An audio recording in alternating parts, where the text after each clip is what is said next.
Bonsoir et bienvenue pour ce mercredi soir et toujours la lettre qui peut écrire à l'église d'Éphèse et le chapitre 5 et à partir du verset 20, le chapitre 5 à partir du verset 25 au verset 25 au 33.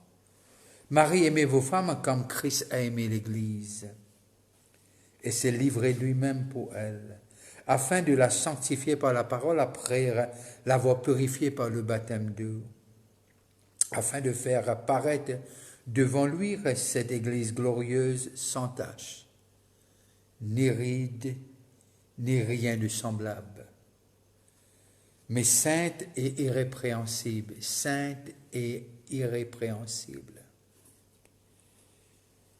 C'est ainsi que les maris doivent aimer leur femme comme leur propre corps. Celui qui aime sa femme s'aime lui-même. Car jamais personne n'a à haïr sa propre chair, mais il la nourrit et en prend soin, comme Christ le fait pour l'Église, parce que nous sommes membres de son corps. C'est pourquoi l'homme quittera son père et sa mère, il s'attachera à sa femme, et les deux deviendront une seule chair. Ce mystère est grand. Ce mystère est grand. Je dis cela par rapport à Christ et l'Église. Du reste que chacun de vous aime sa femme comme lui-même et que la femme respecte son mari. Que Dieu bénisse la lecture de sa parole et m'envie saluer ceux qui peuvent nous localement et ceux qui peuvent nous de l'étranger. Et la semaine dernière, nous commençons sur ce topic, toujours le mariage, mais une relation transformée. Une relation transformée. Et là, nous commençons par un petit cours qui Paul prend le texte à partir de Genèse. Et là, il y a deux actions. Et nous laissons sur ça la semaine dernière. Deux actions. Quitter et puis pour joindre. To leave and to join. C'est deux actions qui les génèrent. Alors, l'homme quittera son père et sa mère, bien que la femme aussi, et je peux joindre et je peux venir un seul. Et là, nous arrivons à comprendre de ce que le garçon, le mari, est maintenant, il n'est plus sous joug, si vous capable, permettez-moi de dire ça, de ses parents. Il n'est pas sous responsabilité de ses parents. Peut-être c'est un meilleur mot. Il n'est pas sous la responsabilité de maman et papa. Maintenant, c'est sa tour pour venir la tête d'une famille. Et c'est ça qu'il peut dire. Et ce statut changeait. Maintenant, il n'est plus fils. Il dit, enfant, honore ton père et ta mère. Bien qu'il continue à honorer, c'est un commandement. Mais là, nous arrivons à comprendre, ce statut-là changé. Il n'est plus célibataire, il est marié. Et non seulement il est marié, maintenant il est aussi mari. La tête d'une famille. Et lorsque nous sommes dans Colossiens, toujours écrire par Paul, Colossiens 3, 19, et voilà qu'il dit à nous. Colossiens 3, 19. Marie, aimez vos femmes et ne vous aigrissez pas. Il ne faut pas aigrir. Ne vous aigrissez pas contre elles. Marie, aimez vos femmes et ne vous aigrissez pas contre elles. Et par contre, le chapitre 5, le verset 31 dit nous, c'est pourquoi, verset 33, pardon, du reste que chacun de vous aime comme lui-même, aime sa femme comme lui-même, et que la femme respecte son mari. Ça forme partie du texte aussi. Et on arrive à comprendre de ce que il peut dire content. Content ne veut pas dire dominer. Non. Content veut dire respecter. Content, et lorsque nous retournons dans Éphésiens, le verset 28, c'est ainsi que le mari doit aimer leur femme comme leur propre corps. Celui qui aime sa femme s'aime lui-même. Celui qui aime sa femme s'aime lui-même. Et là, Paul amène l'église d'Éphèse pour comprendre et une façon que nous sommes capables, surtout dans le mari, dans la famille, dans la vie en couple, et lui dire, pour un mari capable de montrer les content lui-même, les besoins content sa femme. Les cousins content sa femme.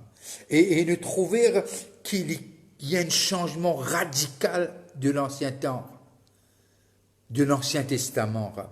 Que la polygamie, c'est quelque chose qui est là. Et tout ce qui dit polygamie, dit esclave, dire être maltraité, dit être vraiment traité d'une façon pas trop humaine parfois. Mais là, c'est plus polygamie, c'est monogamie. Et maintenant, dans le Nouveau Testament, il y a introduire cela. Et bien que l'idée derrière le mariage, c'était toujours homme et femme. Et à un moment donné, lorsque nous lisons l'histoire, on arrive à comprendre de ce qu'il dit, mais lesquels dire. Mais laissons ça. Retournons au Nouveau Testament. Au Nouveau Testament, c'est pas la polygamie, c'est monogamie. Et c'est ça qui Paul peut non seulement peut expliquer et peut montrer à ban chrétiens, encore me dire, les écrits des épîtres, c'est pour les chrétiens, c'est pour l'Église, c'est pour les nés de nouveau, baptisés du Saint-Esprit. Et là, nous arrivons à comprendre de ce que, lorsque nous continuons dans le Nouveau Testament, et il peut dire, c'est comme ça que ça peut être dans cette relation avec Christ. Et là, il y a même lire pour faire nous comprendre Christ, l'Église, mari et femme. Et là, il peut cause quotidien du mari. Pas qu'il y ait envie, mais quotidien du mari. C'est ça qu'il peut dire. Et lorsque nous arrivons dans Éphésiens 5, 18, et ne vous enivrez pas des vins, c'est de la débauche, mais soyez au contraire remplis de l'esprit. Qui ça texte-là n'a à faire avec le mariage? Il n'a tout à faire. Il est presque impossible. Et un de mes fruits de l'esprit, quand nous dit Galates 5, 22, nous arrivons à comprendre l'amour. Nous arrivons à comprendre. Et si nous peinons l'esprit de Dieu, il est presque impossible pour faire ce que Paul peut expliquer dans ce texte. Et surtout quand nous lisons 1 Corinthiens 13, et nous connaissons ce que c'est que l'amour. Laissez-nous lire ensemble, peut-être ça pour rafraîchir nos mémoires, nous, ban Marie.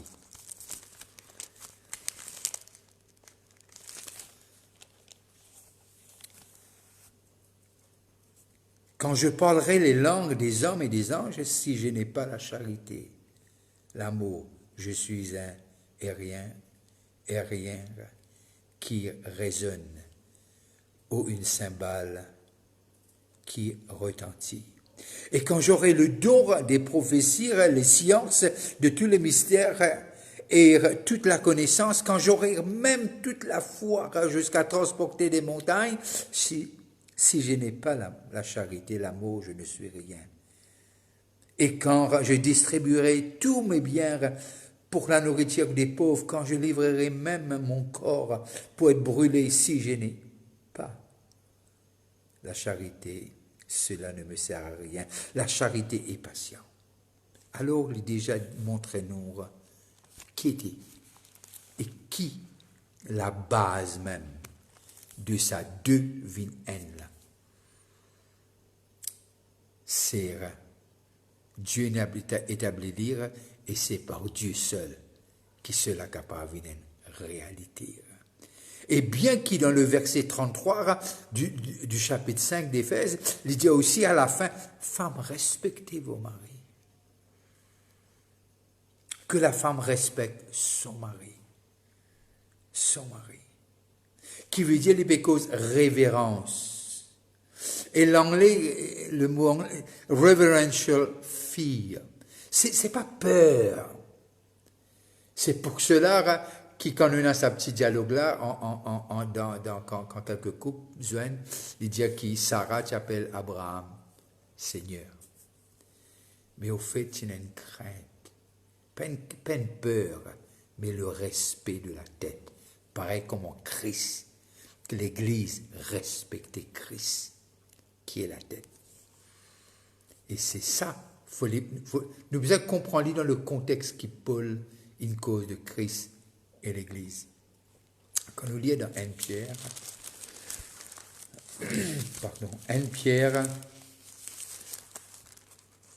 era l'idjenur kira comment nous besoin 1 Pierre 3,6 1 Pierre 3,6 et voilà ce qu'il nous dit. Comme Sarah qui obéissait à Abraham, il appelait son Seigneur. C'est d'elle que vous êtes devenues les filles, because of une femme, en faisant ce qui est bien, sans vous laisser troubler par aucune crainte. Par aucune crainte. Alors, because le respect. Comme Sarah qui obéissait à Abraham et l'appelait son Seigneur, c'est d'elle que vous êtes devenues les filles, en faisant ce qui est bien, sans vous laisser troubler par aucune crainte. C'est pas la peur, c'est la révérence. C'est la révérence. Le psaume 45 et le verset 11. Le psaume 45 et le verset 11. Et voilà ce qu'il nous dit. Le psaume 45, verset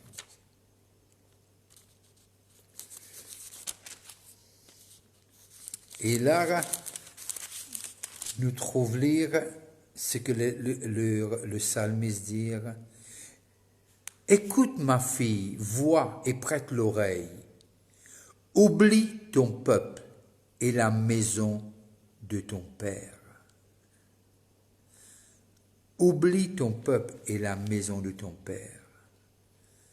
Le roi porte ses désirs sur ta beauté, puisqu'il est ton Seigneur. Rends-lui tes hommages. Et là, nous arrivons à comprendre, il est aussi vrai pour que les filles qui sont données en mariage, qui c'est maintenant, je peux former un foyer. Et les restes, qui veut dire ça contrôle des parents là, il arrête là. Le mariage, c'est une autre sphère, une autre dimension d'une relation. Et puis il n'y a aucun qui pareil. Et sauf comme Christ et l'Église. C'est l'exemple qui Paul donne nous. Alors, maintenant, le mari n'est plus contrôlé par ses parents. Non. Il faut les peine une troisième partie dans le mariage. Il n'y a pas de mariage à ce moment-ci. Il n'y a pas de mariage. Et lorsque nous lisons 2 Corinthiens, le chapitre 6, le verset 14, 2 Corinthiens 6, 14.